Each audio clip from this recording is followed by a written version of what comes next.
Hey, this is Bert. And you guys all know what the Hasbro Retro Star Wars collection is.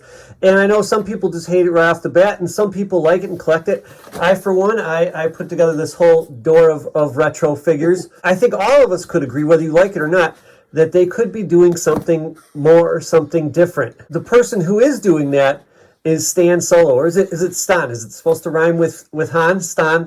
I hope not. I hope not. I don't think anyone else is. I don't think he wants it to rhyme. You know. So Stan Solo has done a number of different items. I personally have the Force Ghosts. I have Hutt Slayer Leia. I have Ula, and I'm at my friend Poky's house, and he has something that's been out for a little bit. I know other people have reviewed it already, but he got this bit in the mail just recently, just over this weekend. And that is the Bantha. Yeah, so I have to tell you guys, I'm very excited. When I first saw this online, I thought Kenner came out of hibernation. I thought they restarted the Kenner line. Out of all the things that you wish they would have made back in the day, this is up there with them. I could not believe the package. I could not believe the box. It looked authentic Kenner. It was like time travel. So this was through Stan Solo. I think this is the second run they've made. And I couldn't be more thrilled with the packaging. The first thing that struck me when this came in was how much it weighed. That's when I knew it was not a Kenner toy. Nothing is this heavy in the Kenner line, unless you're talking the AT-AT. This Bantha comes in at a healthy 2 pounds, 7.7 ounces. All right, now for comparison purposes, we got out a AFA graded Dewback. It actually is more with the AFA grading box. Barely. Yeah. About 3 ounces more. Yeah, so this thing has a big old plastic case. We'll put the two side by side here. How well Stan Solo's Bantha copies, recreates the vintage Kenner box. A New Hope style, too. Yeah, really, really nice. It's got the same kind of orangey yellow background with the fade. If you look, they each fade from the left to the right. I mean, compare the tops, too. They even have item numbers. They created an item number up here in the upper right-hand corner. I'll turn this very carefully. So all the way around, the wraparound shots, it's not just the front and the back. They do these wonderful wraparound shots. They even got a child and made them look very 70s with the style of photography they did.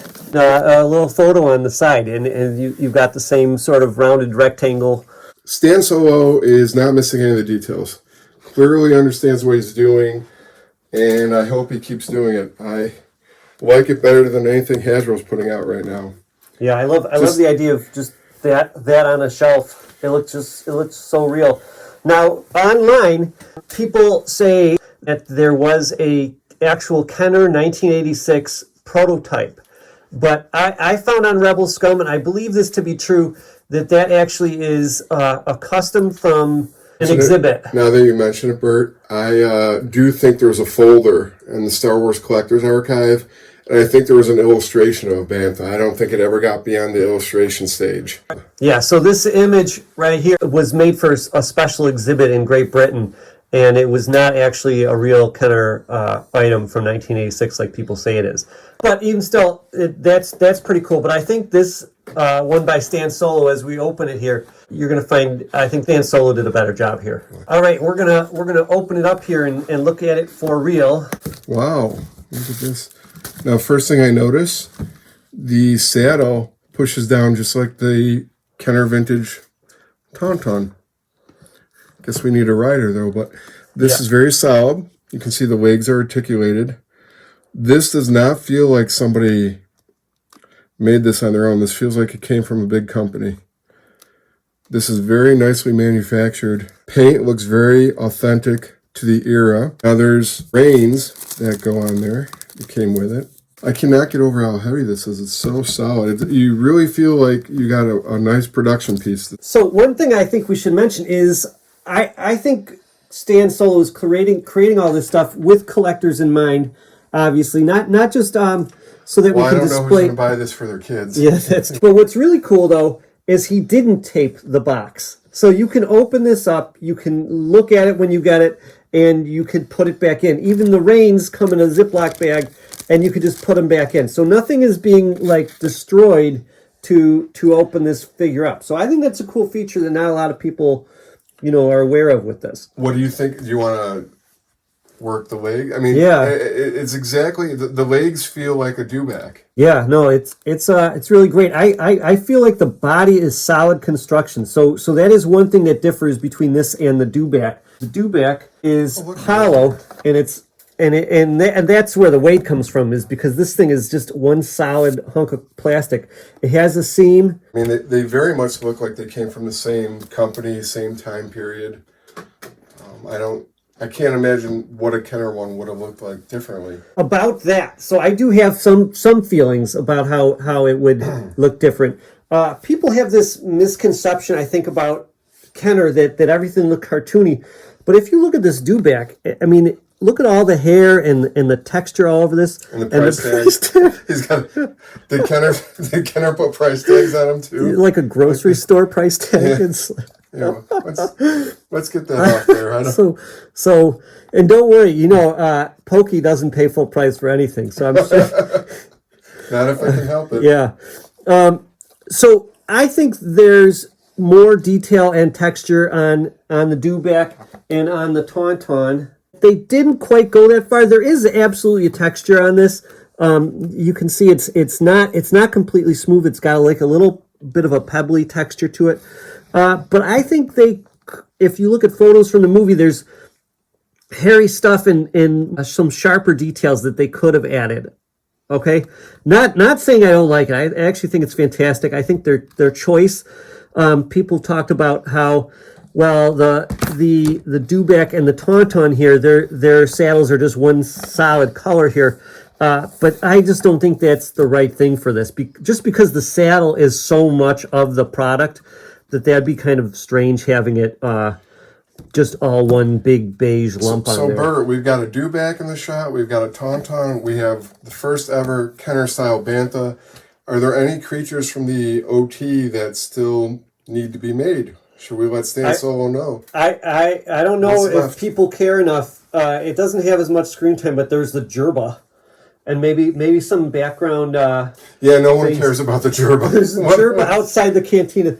No one cares about the Gerba. I'd buy a Gerba, Stan. And since this is not true Kenner, I think we should resort to Hasbro's Tusken Raiders. I love the Kenner card backs. I think so much of the magic of the toy was in these card backs. So just like we compared the dewback box, we'll show this off and then compare that one. Mm-hmm. Here's the original Kenner with the LP for the long play. And this was I think, 20 back. You see the dewback on there. Prototype Cantina. So some of these card backs are really cool because they show prototypes of the toys. And then you have the retro version. That's a prototype dewback, too. I believe everything on here is a prototype of the production item. Wow. So Stan Solo, take note. I would buy prototype versions if you could create those versions. Don't know what that would cost, though. Yeah. So that's the original Kenner card back, and here's the Hasbro Retro card back. Yeah, and you can see the couple differences. This looks like a really sharp cutout, whereas they faded it on the retro style one. The retro style one has a bit more detail because they went back to the original image, not the much brighter. Yeah, and it's much brighter too. But the card back of the retro is very boring. It's very legalese, I guess. Yeah, there's nothing exciting there. So I'll come back and pop these open, and we can do some posing. Part of the reason we're using a retro figure is because you wouldn't want to do this to an actual vintage figure's vinyl cape. Well, and I just think the whole reproduction aesthetic goes together. One thing I wanted to point out real quick, though, is just a choice. I think I maybe would have done it differently. But if you think back to the dewback and the tauntaun, they were each sculpted. These saddles were sculpted as if there was legs inside them. So this one's got kind of the hint of a leg underneath fur. And then it's even more obvious on the tauntaun. Yeah, it is. So that it looks like someone's legs are there underneath a blanket of fur. I thought maybe this would looked cool if they had the Tusken Raiders leg sculpted there. I know that's not everybody's cup of tea, but I would have liked that. personally. Doesn't he have a friend? Don't you have to get his buddy in there? Does he stick into the Kenner base? Yeah. Oh, that looks sharp. Yeah, it does. Yeah, it's cool. All right, so what I have to do, this is just me. Well, I got to compare it to the Power of the Force Bantha. To me, the Power of the Force is the best Bantha that Hasbro Kenner has ever made. I just want to set them side by side, and you'll see they made some very different choices, but that's on purpose. I think the Power of the Force Bantha was going for screen accuracy, and they made this all fur. And I got to tell you, I love the fur on this toy. I really like the wash on the horns. This one stands a little bit taller, but I think the Stan Solo one's right for Kenner. I think these two, like I don't know about you, but I have my whole Kenner collection is compared. I have setting up comparing it to my modern Hasbro collection, and the pair of these look really cool, I think, and it feels very late 70s, early 80s. And this feels very modern. I really would love to hear from people what else they want to see Stan Solo make. What other Kenner items are waiting to be made out there? Now, do you have a Rubrikian speeder? I do not. You do not? I do not. Do you? No, I wish I did. I wish you did too. He does have the Rubrikian speeder. I thought so. Well, he's just a lazy bum, didn't want to get it out. It was already set up in a nice display. And at the time, the Bantha was sold out, but this was an excellent second choice. And one character that I've always wanted is Gurindin. This is what I love about Stan Solo, the ability to make the figures that Kenner never made and Hasbro seems unwilling to make, characters we never got before. It's just like the Bantha. It's everything I could have hoped for from Kenner from back in the day. This Rubrikian speeder is just so fantastic. It does open up. You can see a character in there. You could fit two people inside. Show the interior of the cockpit. Wonderful detail. It very much reminds me of like a land speeder detail, or for some reason like the Star Destroyer, like even the sticker choices. Yeah. It has that Kenner aesthetic. And it actually opens in two places, so you can peek at the figures without opening the whole thing, but then you can get them in and out more easily. Yeah, I mean, even the design has a lot of play value. The design is very much something I think Kenner would like to incorporate into their vehicles. This is perfect with Kenner, but I would use mine in my Hasbro display. I'd have to weather it, but well, all you have to do is buy it, and then you can do that. I don't think you're going to find Stan Solo at a garage sale. No, I gotta change my collecting techniques there then. So, Poky, you asked what people would like to see Stan Solo make. My question is, Hasbro, why aren't you doing this? Like, why? Right, Hasbro, right here, Gurindin. The value is there. To have someone go and custom make this thing, it's amazing. It's not being mass produced to the degree that Hasbro has the capabilities of. So, to me, that makes it more valuable. Absolutely. But it's still a lot of money at the end of the day.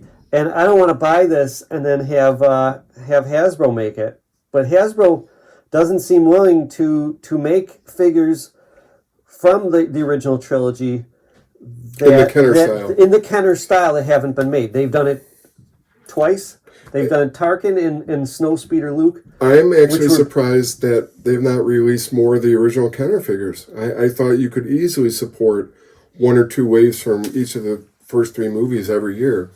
I mean, to date, I think we've only gotten 4 waves from the first 3 movies. Yeah, and then when you think about the Tusken Raiders you have here, you had to get these out of 6-packs. So that means, either you have multiples of all these characters, or you got to play, some other collector for the parts. If someone wants R2-D2 only, then they'll sell their Tusken Raiders to you. There's just so many essential figures that Stan Solo's done. That's why I bought the Jedi Spirits, the Huttslayer Leia. That's why Poky bought Gurindin. So many characters that I'd love to see in this vintage style, and Hasbro only does modern Disney Plus TV shows, it seems. You can get anybody you want and more from Obi-Wan and not Andor though. They didn't really do it. They didn't No, do they didn't do Andor. I mean, maybe Ahsoka will have something coming out. They did Obi-Wan. They did Mandalorian and in the Book of Boba Fett. Book of Boba Fett, Yeah. which is really Mandalorian. Who are we kidding? Yeah. But and this would have been a good excuse to get a Bantha out there. How about a Stan Solo Lars family land speeder? Oh my gosh. Where's that? Hasbro, Stan Solo? We need that Lars family land speeder.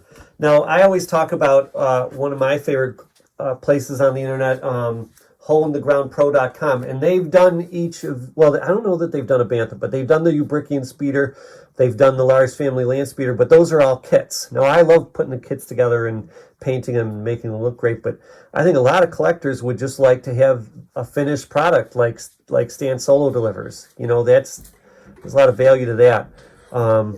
Did the Hole in the Ground sets copy the Kenner aesthetic, or are they modern Hasbro? They're more modern. So all in all, I think Stan Solo did a great job here. I think, I was talking about textures earlier. I think the texture on the Bantha is fantastic. I think his paint choices are good. The other Bantha that I was mentioning that people say is a kind of prototype, and maybe they're right, but I'm tending to believe Rebel Scum. They chose to make all the details on that one beige. So he's got a beige mouth, beige eyes, beige horns. And I don't think that's really true to Kenner. Kenner did multiple colors. The Dewback has black and yellow for its eyes and white spray paint on its belly. Now, I don't think the sprayed belly would be right for the Bantha, but I think what Stan Solo did here, a little bit of paint details on the saddle, and then the toes, eyes in black, and then the beige on the face and the horns. I think that's perfect. I think it's really good choices. I still stand by. I'd like a little bit more texture on the saddle, and I'd like those fake legs molded on. That's just me. I can see why he didn't. I think it looks great without them, to be honest. But that's the only thing I'd change if I could. Please keep it coming. This has been Bert and Poky. We'll see you next time. See you next time.